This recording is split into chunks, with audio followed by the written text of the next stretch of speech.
สบายดีสบายดีวันนี้ฝนตกพี่น้องเอ้ยฝนตกเด้อนครหลวงเวียงจันทร์วันนี้วันที่17 เดือน 7ฝนตกพี่น้องเย็นเอ้ยฝนตกอากาศเย็นเด้อทางเสียงฝนเสียงกบเสียงเครียด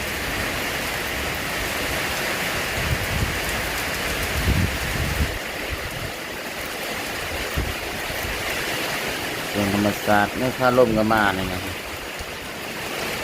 หาก็มาฮ้อนเหือนฮ้อนยาวฮ้อนเหือน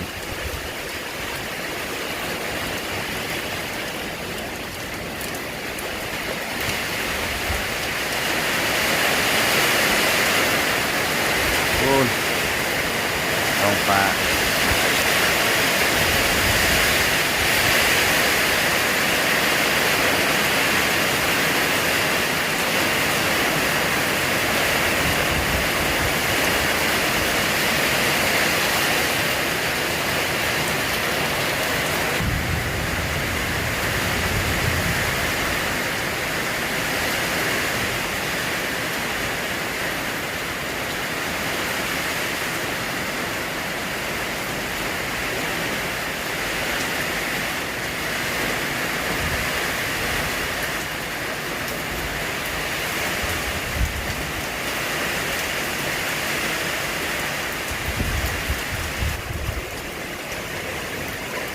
มีแต่ลมลายฝนบ่ลายพี่น้องเอ้ย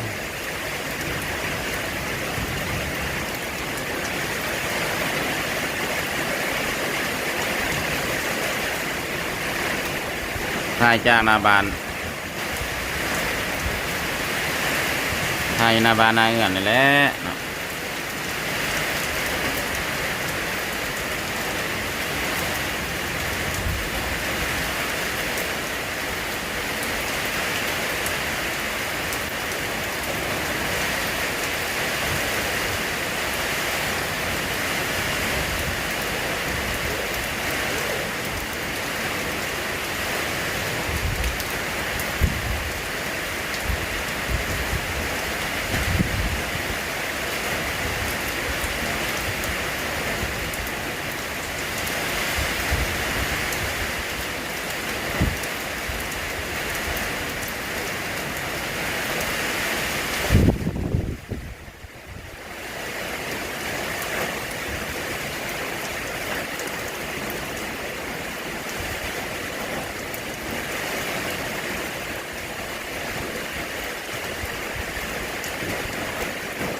มาฮอดพอดีฝนตก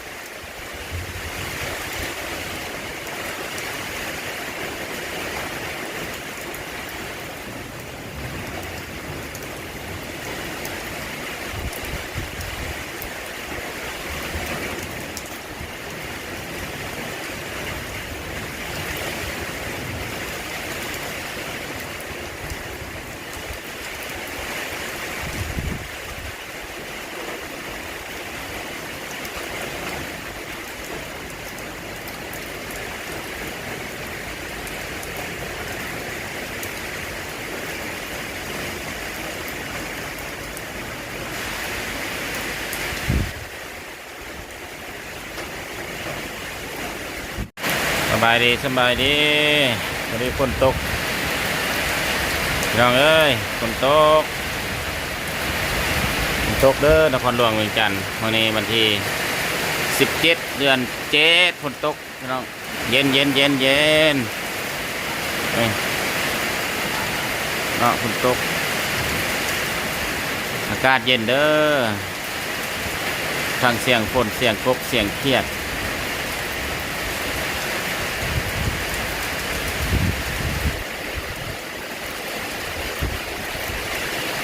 เสียงธรรมศาสตร์ไม่ค่าลมก็มาเนี่ยนะหาก็มาฮ้อนเหือนฮ้อนยาวฮ้อนเหือน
มีแต่ลมหลายฝนบ่หลายพี่น้องเอ้ย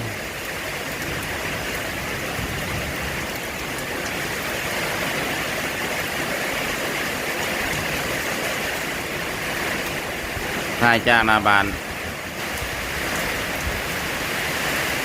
ถ่ายหน้าบ้านหน้าเงื่อนนี่แหละเนาะ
มาฮอดพุ่นเดี๋ยวฝนตก